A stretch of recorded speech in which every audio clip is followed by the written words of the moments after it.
Olá, queridos irmãos e irmãs, sejam bem-vindos ao nosso canal e à reflexão diária de hoje, dia 7 de novembro, segunda-feira da 32ª semana do Tempo Comum. Evangelho de hoje, Evangelho de Lucas 17, de 1 a 6. Naquele tempo, Jesus disse a seus discípulos: é inevitável que aconteçam escândalos, mas ai daquele que produz escândalos. Seria melhor para ele que lhe amarrassem uma pedra de moinho no pescoço e o jogassem no mar, do que escandalizar um destes pequeninos. Prestai atenção: se teu irmão pecar, repreende-o. Se ele se converter, perdoa-lhe. Se ele pecar contra ti 7 vezes, um só dia, e 7 vezes vier a ti dizendo: estou arrependido, tu deves perdoá-lo. Os apóstolos disseram: Senhor, aumenta a nossa fé. O Senhor respondeu: se vós tivesseis fé como mesmo pequena como um grão de mostarda, poderia dizer a esta moreira: arranca-te daqui e planta-te no mar, e ela vos obedeceria. Esse trecho de Lucas é um trecho pequeno de... não são sugestões, a palavra correta, mas de princípios éticos de vivência dentro de uma comunidade. Tá?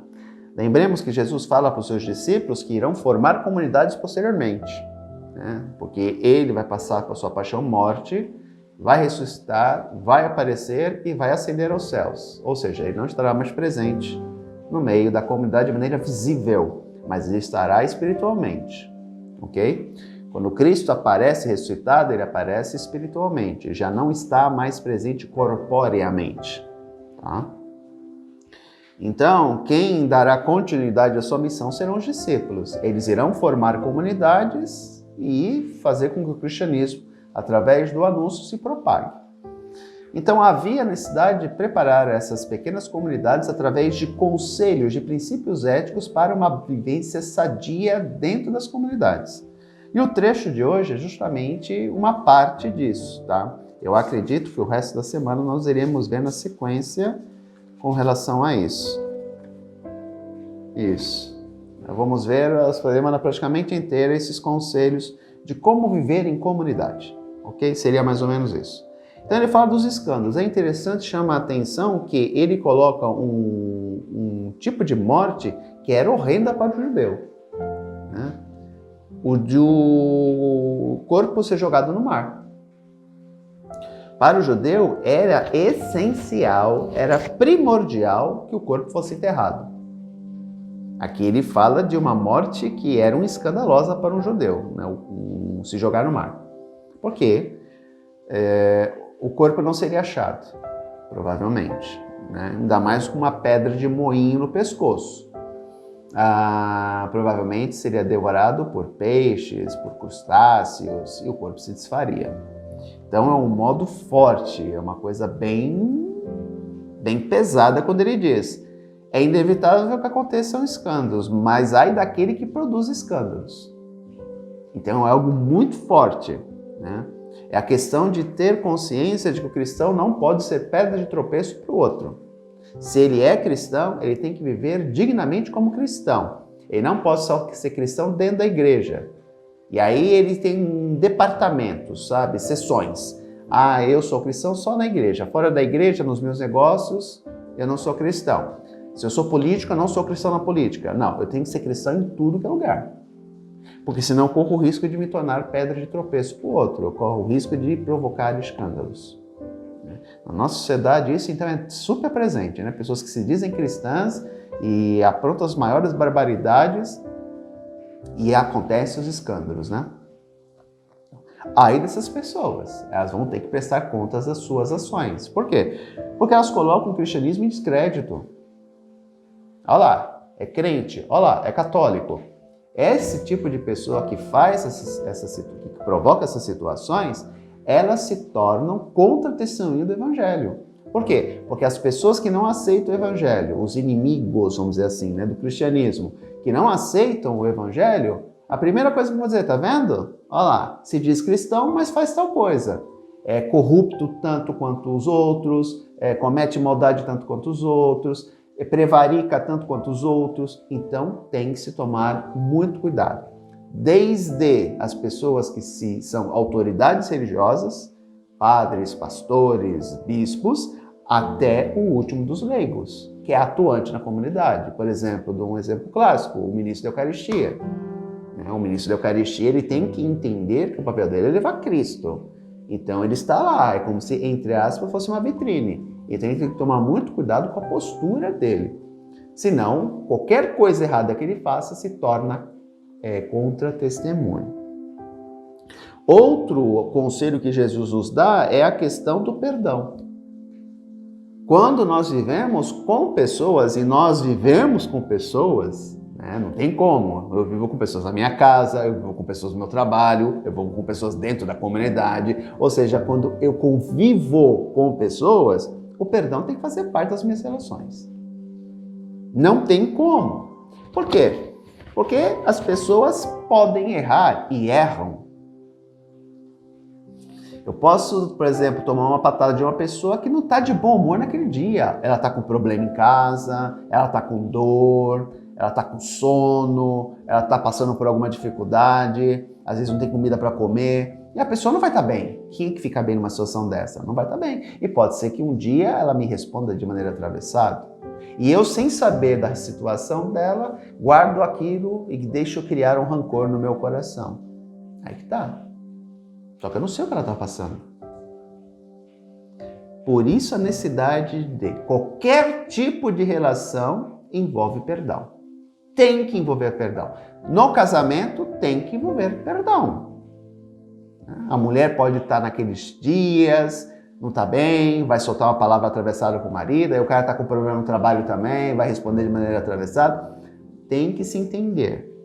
No casamento, ele não funciona se não tiver perdão. Tem que ter.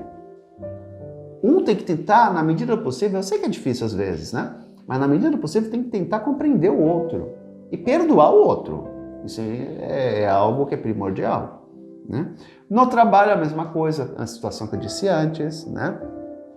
Na comunidade cristã, eu não tenho que deixar de frequentar a comunidade porque fulano, ciclano, beltrano faz coisa errada. Eu não tenho, a comunidade não tem nada a ver com isso. Se o cara não vive o cristianismo, se ele é causa de escândalo, né? Então eu me afasto da comunidade, eu me afasto da igreja. Peraí, você vai na igreja por causa do coordenador, você vai para a igreja por causa do cara que está lá cantando, você vai na igreja por causa do padre, por causa de Cristo. Se você está indo por causa das pessoas, me desculpa, você não aprendeu nada de cristianismo. Quem me salva não é o padre, quem me salva não é o músico, quem me salva não é o coordenador, não é o ministro, não é ninguém. Quem me salva é Cristo. Quem me salva é Cristo. Por quê? Porque todo ser humano, até o mais ungido de todos, vai nos decepcionar. Porque é um ser humano. É um ser humano. Que é limitado. Eu sou limitado, você é limitado, você é limitada, todos nós somos. Por que exigimos tanto dos outros se nós também não somos capazes de fazer isso? Por que batemos na mesma tecla de ficar exigindo, se eu tivesse lá faria diferente? Será? Tenho minhas dúvidas. Sabe? Então paremos com esse discursinho de, eu larguei a comunidade por causa do padre, eu larguei a comunidade por causa do fulano, eu larguei a comunidade por causa do ciclano. Meu, na boa, você tem que viver a sua fé, independente do padre e das pessoas. Mas você tem que viver a sua fé, porque quem te salva não é o padre, volto a dizer, é Cristo. Então tem que compreender o teu papel.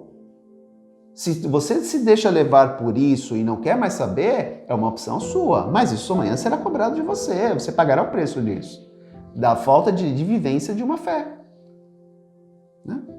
Então a gente tem que parar com isso, sabe? Eu escuto muito isso. Eu parei de frequentar a comunidade porque o cara fazia isso, isso e isso. Eu falei, você não está lá pelo cara, você está lá por Cristo. O cara, num dia, ele vai cair também. Já que ele está sendo hipócrita, fariseu, isso e aquilo, um dia ele vai cair. E na hora que cair, vai ter que se levantar. Ou vai ficar caído no chão. Agora, eu deixar de ver minha fé por causa das pessoas, isso denota uma imaturidade espiritual. No mínimo. Né? No mínimo. Eu tenho que ter a minha fé centrada em Cristo. A comunidade é o lugar onde eu vou viver a minha fé. Eu sempre uso esse exemplo. A comunidade é uma academia, onde eu exercito a minha fé. Quanto mais exercito a minha fé, mais forte eu fico. Crio resistência. Agora, se eu deixo de frequentar a academia, eu perco toda a minha massa muscular. Eu perco a minha resistência. Se eu deixo de frequentar a comunidade, eu perco a minha resistência na fé. Ah, mas eu rezo em casa. Se rezar, beleza. Mas não vai ficar forte de novo. Pode ficar... Tem uma resistênciazinha aí. Mas resistente mesmo não vai. Né? Então a gente tem que entender isso, sabe? Não ficar... Não, eu tenho que viver a minha fé. A minha fé é vivência de comunidade. No catolicismo, a salvação é em conjunto. É comunitária. Ele mesmo falou, onde 2 ou 3 estiverem reunidos em meu nome, eu estarei no meio deles. Não é na minha casa que ele vai ficar lá. Eu me reúno com a comunidade. Ah, Deus não está na minha casa então, padre? Não, lógico que ele está. Não estou dizendo nesse sentido. Mas a vivência da minha fé é comunitária, não é solitária. Não é individual. Não é individual. A vivência da fé cristã é comunitária. E não, ele não nos mandaria nos reunir em comunidade, uai. Não, ó, vão cada um para sua casa e viva a sua fé. Pronto. Não, em nenhum momento ele falou isso. Quando ele aparece ressuscitado, ele aparece com a comunidade. Por que Tomé não faz uma experiência do ressuscitado? Porque ele não estava com a comunidade, ele estava na casa dele, estava fazendo não sei o que por aí. Né? Então ele não fez uma experiência do ressuscitado, isso é muito claro. Então esse povo que fica em casa, reza em casa, você não vai fazer uma experiência do ressuscitado. Você no máximo pode fazer uma experiência de Deus se você realmente rezar. Se você ler a palavra, se você meditar a palavra, com certeza vai fazer uma experiência de Deus. Mas do ressuscitado, não. Porque o ressuscitado só se dá quando estamos reunidos no nome dele. Entendeu? Então, a comunidade é problema. Porque onde há pessoas, há problemas. Há gente que gosta de chamar atenção, há gente que gosta de mandar, há gente que gosta de ser engraçadinho, há gente de tudo que é jeito. Na nossa família não é assim? Quando a gente se reúne para aniversário, ou Natal, ou qualquer outro tipo de festa, não é assim? Você tem que aturar aquelas pessoas que você não gosta muito, mas você tem que aturar, porque é tua família. A comunidade é a mesma coisa. A comunidade nada mais é do que uma grande família. Só que somos a família de Deus, e nos reunimos em nome dele. Daí a questão de aumenta a nossa fé. A fé pode ser aumentada? Não no sentido real de fé. Mas aqui ele está falando da questão da vivência da fé. Aí é outra questão.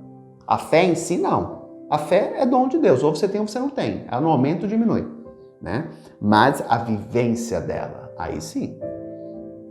Temos que pedir, porque diante das dificuldades, diante das exigências, diante dos problemas para a vivência da fé, aí sim, temos que pedir para ele força, que ele aumente a nossa força para vivermos a nossa fé. Senão, realmente, fica difícil. Um grande abraço, até amanhã, se Deus quiser. Tchau.